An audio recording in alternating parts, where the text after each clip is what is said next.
It was two moments that I knew that I was ready for the NBA, and they happened at LSU. Larry Bird had saw me play a game before they played, and he got on TV and said, this Shaquille O'Neal fella, when he gets into the NBA, he's going to be the best big man ever. And my face dropped, and I was like, huh? That was the first time. Second time was after we beat Arizona. I'll let you go back to the footage on this play right here when I dunked on Sean Rooks. Right after that play, when I start cabbage patching on Sean Rooks, Dick Vitale grabs me and said, if you leave today, you will be the first pick in the NBA draft. So those two moments right there, I kind of felt that I had made it. Even though mentally I didn't feel I was ready, but when you hear someone else say it, when you hear experts say it, then you start to believe it. My first NBA game, I played it out like a karate game. The student must one day beat the teacher to become the master. So my first game, I had to let them know that Shaquille O'Neal was here. There's a lot of greats before me, David Robinson, Pat Ewing, Akeem Olajuwon, but I had to let the world know that this young, upcoming Kung Fu master wanted to be a ninja, wanted to be a great warrior. So I had to let them know that I was coming. I had many pregame rituals, but the only time my pregame rituals would change is if I didn't have a bad game. So in Orlando, it was after shoot-around, I go to this Italian restaurant and I get spaghetti and meatballs. Spaghetti and meatballs and one piece of bread. And then I would have to be home before 12 or 1, take a nap. When I wake up, turn on Sade, take a hot shower, followed by a cold shower to put my body in shock, get dressed, ride through the neighborhood, get on the highway, one exit, make a left, play a game. Now, if I did that and had dominant games, I would keep doing that. Now, if I did that, I didn't have a good game, I would switch up one thing. So maybe I wouldn't stay there and eat the spaghetti. Maybe I'd have her bring the spaghetti to the house. So I would always tune that ritual, but just tune it up. It was a song, Bulletproof Soul. Let the bulletproof soul, the beat, doom, doom, doom, so like the beat, and then the doom, doom, doom, doom. Like the beat like got me moving, and then the pianos kind of like mellowed me out. Because if I was too hyped before a game, I wouldn't play a game. So I would like to get hyped with the drums and then let the pianos go ding, ding, ding, ding. And then riding through the game, it was always Wu-Tang, Method Man, Redman, Snoop, or Dr. Dre. And I had a lot of speakers in my car, so I would always boom it. And I was always ride through the hood so they know I'm coming. Little kid, Shaq, they stop and see me. Sort of similar to what the Warriors used to do in Rome before they went to battle. And that's why I always used to ride through the hood. I've had a lot of faraway mentors, and what I mean by that, they were there, and the things that they did were a great example for me to just take a little piece. For example, I met Magic Johnson my rookie year, first time meeting him. He shakes my hand and says to me, it's good to be a superstar, but you want to start owning things. I had no idea what he was talking about.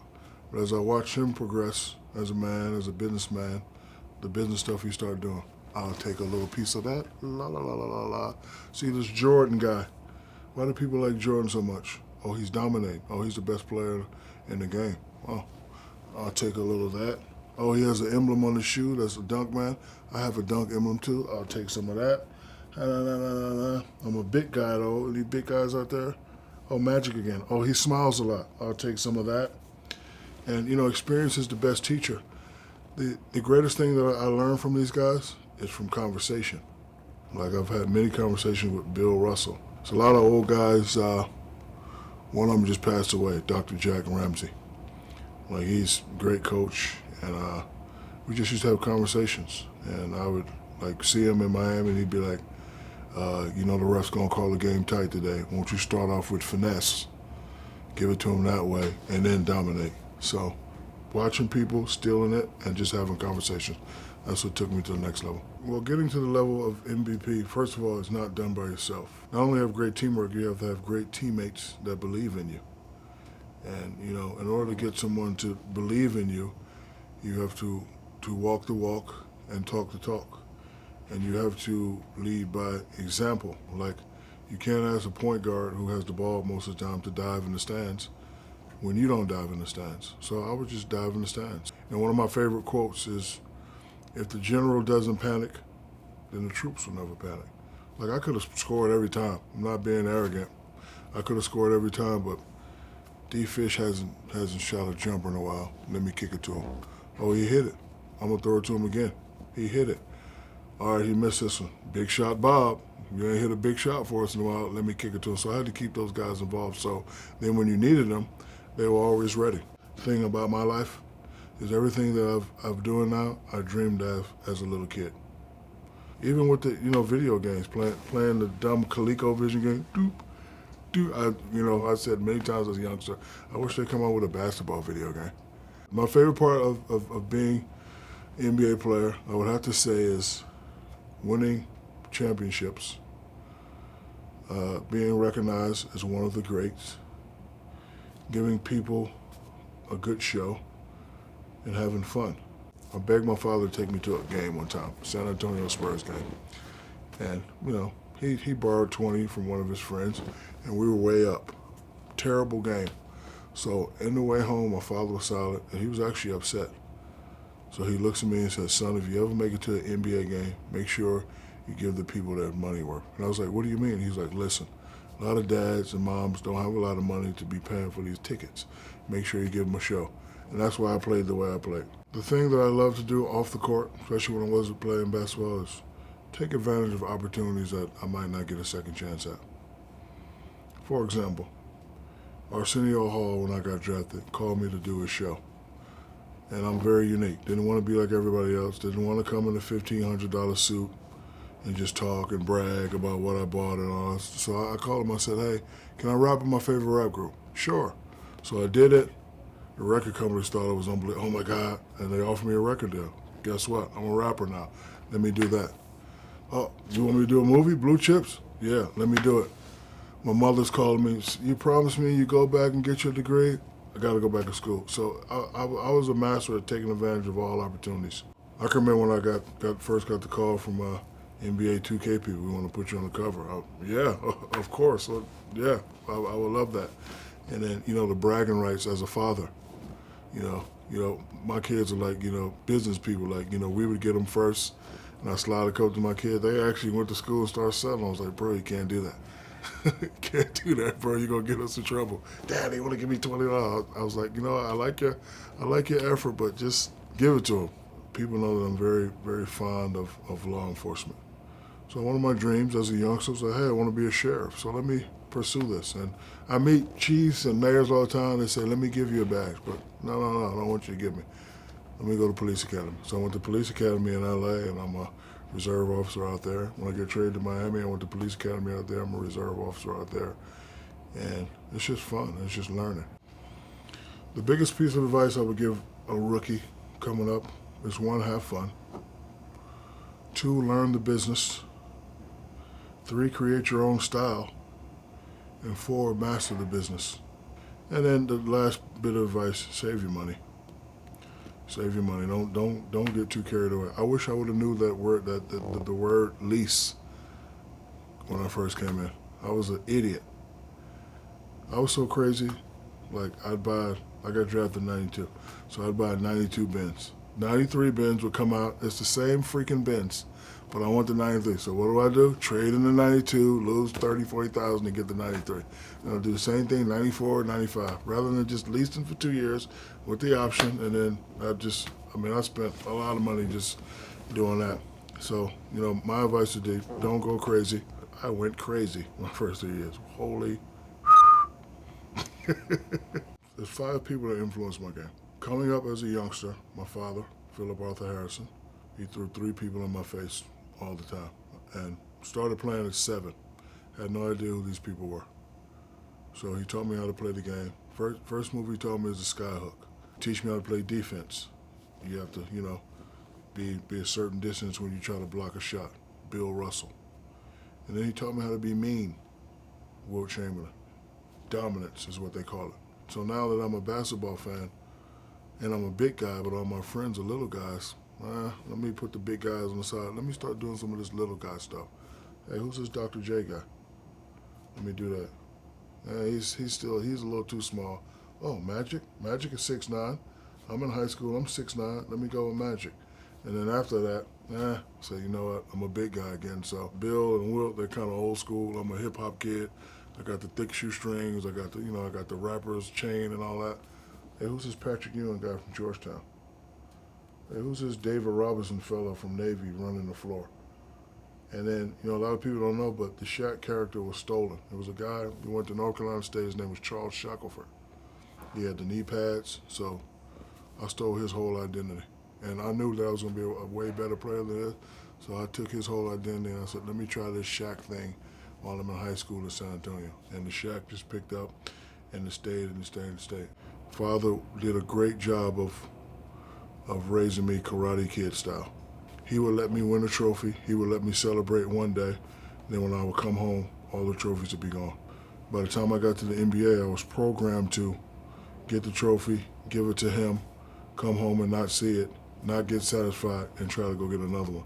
Doesn't matter if you're at home in front of your fans or on the road in front of their fans. You still have to give these people a good show. Father taught me how to use criticism for motivation, so I used to look in the stands to see who hated me. What? Shut up. Basically, that's part of, giving them the show. This guy can be like, hey, Shaq was arguing with me, and, Shaq was arguing with me and he missed 5 free throws. I did that. Or Shaq was arguing with me and he gave us 60 points. I'm never going to talk to that guy. When it comes to playing, I'm always go to the karate reference. I saw a karate movie one time where a young guy, nice guy, upcoming, nobody knew who he was. He said to all the master warriors, I'm going to show you respect by showing you none. That was my whole thing in basketball. Yes, I respect you, Mr. Robinson, Mr. Ewing, but guess what? Ever since being a young guy, I've been the best big man. I was the best big man in AAU. I was the best big man on the post. I was the best big man in high school. I was the best big man in college. Now I'm in the pros. I'm 5th or 6th. That really doesn't sit well with me. So, my style of play was very unorthodox. I've always said I was a little jealous of Tim Duncan and Kevin Garnett because they got to showcase everything they could do. Every now and then you'll see me dribble coast to coast. I'll let you find a clip of me dribbling coast to coast. See, I told you, I got that in my game too. All the strategies they designed to stop me, I took it as a sign of respect. But also it helped me persevere. My mother always used to say, Rome wasn't built in a day, deal with it. And my father, who was a military drill sergeant, I don't want to hear it, figure it out. But then going back to karate movies, you ever see where they put you on the bamboo and they stretch you and they beat you 100 times and you got to walk on spikes? After you pass all that, nobody can stop you. So going back to karate mode, it's like, okay, now they want to do the front and back. If I score 40 when they're front and back, what are they going to do next? Oh, now they're going to hack a Shaq. All right, let me tuck my elbow in today and make some free throws. Now what you going to do? So it was just all the tests. And if you want to be the best, you have to pass all the tests. I just made that up, and it sounded really good. Don't steal it. I see no one in the NBA today that adopts the certain principles that I adapted. My mother told me, and a lot of people told me, I'm the last of the great big men ninja warriors. The last 2 was Shaquille O'Neal and Yao Ming. Other than that, I don't really. It's a new era in the game. The world's changing, the game's changing. It's just it's just different. And I'm proud to say that I was the last ninja who did it like the ninjas before me did it. These new ninjas got coming up, don't ever compare them to me. I take it as an insult. See? See that quickness? The game is now softer. It's just softer. You push a guy, it's a flagrant foul. Remember the bad boy days? Oh, you don't remember them days? Let's go back and check out some of that footage. Now that's a foul. That was a flagrant foul. And the game's just soft, and I think because of what I've done in the post, guys don't want to be post players no more. I used to bang them up so hard, they just said, I'm not coming in the post, I'm shooting jumpers. Now what do you have? You have a bunch of Dirk Nowitzkis, 6'11" guys, 7-foot guys shooting jumpers. More power to you. Dirk's one of the greatest shooters ever. If you can play that position, yeah, but if you're 6'10" and up, I don't want to see you shooting jumpers. That's just me personally. The game we have today is still exciting, mostly because of the guard, shooting guard, and the small forward position. Very exciting. You got LeBron, who can play a 3, 2, or 1. You got Chris Paul, you got Kobe, you got Kevin Durant. So it's still a fun game to watch, but from the big man point of view, it's much softer. However, big guys are, developing certain skills that I could never do. Like I could never stand behind a three-point line and shoot. So I guess if you're shooting at a high percentage and you're playing well, I guess that's exciting to watch. You know, when I played, there was a lot of characters in the game.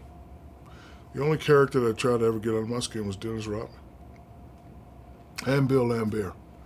They used to egg you on, give you little cheap shots, and then when you retaliate, and you get the foul.